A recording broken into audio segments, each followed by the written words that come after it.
Hey guys, Dawson Weidrich here with another college football weekly breakdown. Before I get started today, I just want to say thank you to all of you who have recently subscribed to this channel. I went to bed last night with 193 subscribers and I woke up this morning to having 213, which is absolutely awesome. Thank you guys so much.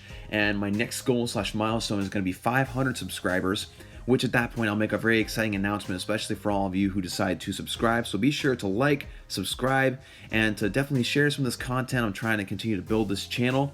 And with that, let's get to the video. So week 13 overall did not have a ton of very exciting matchups, although it did have Ohio State and Penn State pitting off against each other, a great Big Ten battle. So we'll start off with that game. Ohio State ended up winning 28-17, but it was obviously one of the closest games that Ohio State has had all season long. And Penn State now falls to 9-2, and Ohio State moves on to be undefeated and #1 in the country. We'll get to that in a little bit. Justin Fields had 188 passing yards and 2 touchdowns, and Clifford, the quarterback for Penn State, ended up with only 71 yards passing. I mean, that's another week where he struggled against a very big-time Big Ten opponent, because remember 2 weeks ago when he went up against Minnesota, he also struggled quite a bit. And so, of course, Ohio State moving up to #1 in the rankings. Of course, they're riding high, and so we'll look to see some great things from them. The next matchup was an SEC matchup between Georgia and Texas A&M. Now, Texas A&M has, my goodness, they've had quite the ringer of a schedule. I mean, they faced off against Clemson, they faced off against Alabama, they faced off against Georgia. I mean, I just kind of feel bad for them. And Kellen Mond had a pretty good game with 275 yards and a touchdown, but Jake Fromm and the Georgia Bulldogs were able to pull it out in a tight one, 19-13.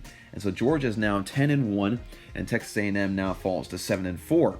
And again, that's actually really impressive considering how tough a schedule Texas A&M has had this year. I mean, honestly, I think I saw an article the other day where it said Texas A&M has had the hardest college football schedule in decades. And honestly, that would not surprise me in the slightest. The next one I want to talk about is number 14, Baylor, or I guess they were number 14 last week, taking down Texas 24-10. Again, Texas is 6-5 this year, so definitely underperformed, but Baylor able to recover from the week prior's loss to Oklahoma, where they had the lead 28-3. Baylor now in the Big 12 championship against Oklahoma and Jalen Hurts, a rematch of just a week prior to this one. And so that'll be really exciting to see, and it was just a great job by Baylor to get the job done.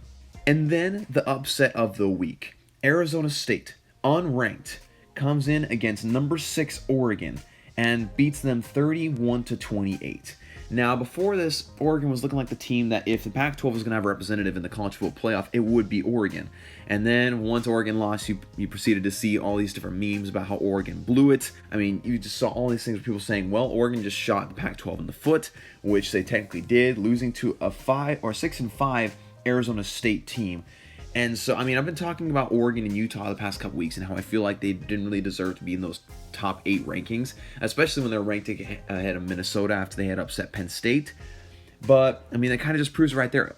The Pac-12 is a tough conference to get out of. It's a tough conference to have someone represent you in the college football playoff because, I mean, you have such really good competitive teams, like not top-notch teams, but a bunch of teams that are really tough and make it hard for you to go undefeated. And so Oregon proving that case right there. And then the last one I want to talk about is Oklahoma and TCU. Oklahoma barely able to squeeze out another one against the team they were supposed to beat. I mean, they did end up winning, but Jalen Hurts kind of struggled. I mean, he was 11 for 21, 145 yards. He did have 2 touchdowns and an interception. Easily his worst statistical game of the year. And so, I mean, Oklahoma really struggling. So it could be interesting to see if this struggle continues against Baylor in the Big 12 championship. All right, so moving on to this next week, we have Rivalry Weekend. It's by far the most exciting weekend of college football besides, of course, the conference championships. And so I want to kind of go through and kind of make my picks as to who wins these rivalry games. And so we're going to start with the Iron Bowl, Alabama versus Auburn. Now, remember, Alabama is without Tua Tagovailoa, who suffered an injury a couple weeks ago against Mississippi State. And so they'll have Matt Jones at quarterback. And so this will be a very interesting matchup because, I mean, Alabama is the far superior team this year. Auburn is kind of taking a step back. They're not as competitive as they have been in recent years. But if Auburn gets pressure on Matt Jones, that can make it really difficult for this Alabama offense. I don't think that's enough to stop Alabama. I think Alabama wins it 38 to, let's say, 20. I feel like that'd be a good final score for this one, 38-20. Next one is Georgia versus Georgia Tech. Now, I really don't feel like Georgia Tech has the firepower to take down Georgia, where again, Georgia hasn't been as impressive this year. But I do think Georgia Tech will keep it close. I think Georgia will end up squeezing this one out 42-38. The next one is Notre Dame and Stanford. Now, Stanford has not been as competitive as they have been in recent years, so I think Notre Dame will walk away with this one. I think they'll walk away with it with a score of, I think, 28-13. That would not surprise me if even Notre Dame was able to win by more than that. Because last year, these are low-scoring games between Stanford and Notre Dame, and last year was only 17-10 in favor of Stanford, but I feel like Notre Dame will get the upper hand. Again, I believe I said 28-13. Next one is Washington versus Washington State. Now, Washington came into this year quite the story of Washington. Like I said, Pac-12, one of the teams that was going to be competing for a Pac-12 championship. They ended up failing in that regard. But I think Washington State could take it this year. I feel like Washington State has the firepower to keep in a high-scoring game. And I'll pick Washington State 45-35. Next one is North Carolina versus NC State. Now, North Carolina State won this matchup last year, 28-21, but I think North Carolina is a very tough team. They have a really good freshman quarterback. I think that it'll cause some troubles for this NC State defense, who hasn't been very impressive this year, especially they weren't impressive against Clemson, but then again, who is? And so I think North Carolina will win this year's game. It'll be a low-scoring one. I think it'll be 21-17 in favor of the Tar Heels. Next one is a duel in the desert. Arizona versus Arizona State. Arizona State, of course, riding high after that upset of Oregon last week. And last year, Arizona beat Arizona State 56-35, so high-scoring ordeal. And, Arizona hasn't really impressed me all that much this year. So I'm going to pick Arizona State in this one, 42-38. I think it'll be a close one, somewhat of a high-scoring game, but I don't think Arizona has the firepower to pull it off. Next one is Florida versus Florida State. Last year, Florida State beat Florida 31-13, but I don't see that happening this year. I think Florida is a little bit better than they were last year. Florida will take this one. It'll be a little bit more of a low-scoring ordeal as well. I think it'll be a score of 24-20 in favor of Florida. The next one is the game between Ohio State and Michigan. Michigan lost last year to Ohio State 30-27 in 2 overtimes. And I think we can expect to see a tight matchup here this week because Michigan's defense, is pretty good. I don't think they'll be able to slow down Justin Fields to a standstill, but I think they could do enough to get the upset, actually. I think Michigan could get the upset 24-20. I feel like they could limit Ohio State to the lowest scoring all season long, and if they can't do it, I don't really feel like anybody else in their schedule could. Next one is Oregon versus Oregon State. Oregon won last year 34-24, and I think they're going to be looking for some, bounce back energy this week after their loss against Arizona State. So I think that Oregon will win this one. I think it won't be too big of a problem. I think it'll be 42-20. And battle for Nevada, UNLV versus Nevada.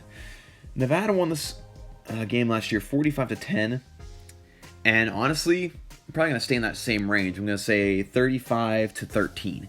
I'll say that as the final score of this one. The Palmetto Bowl. South Carolina versus Clemson.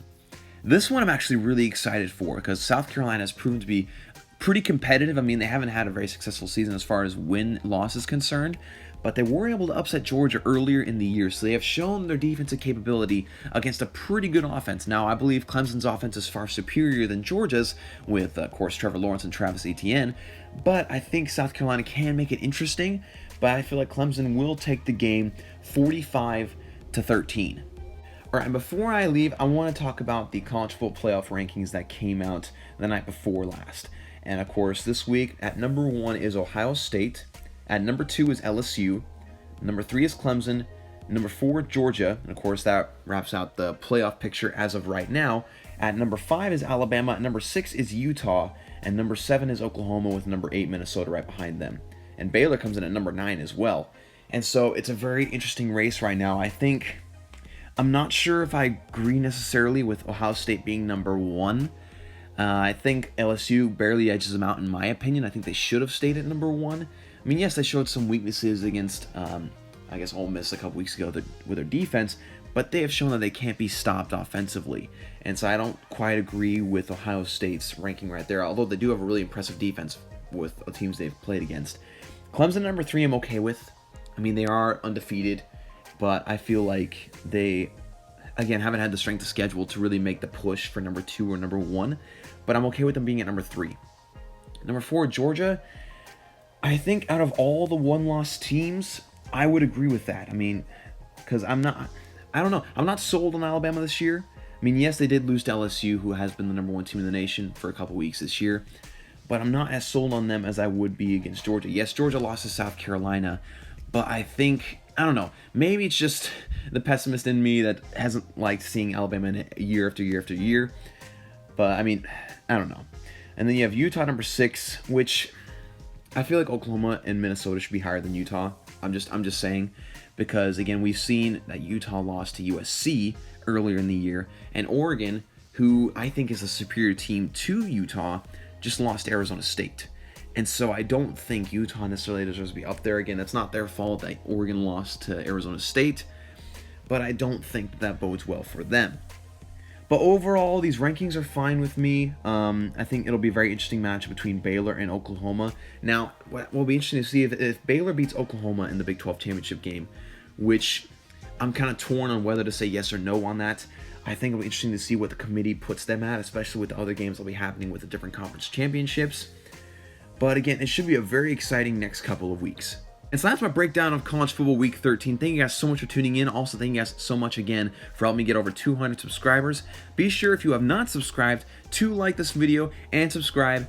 And if you don't mind, definitely share this video on your social media platforms so that way we can continue to grow this channel.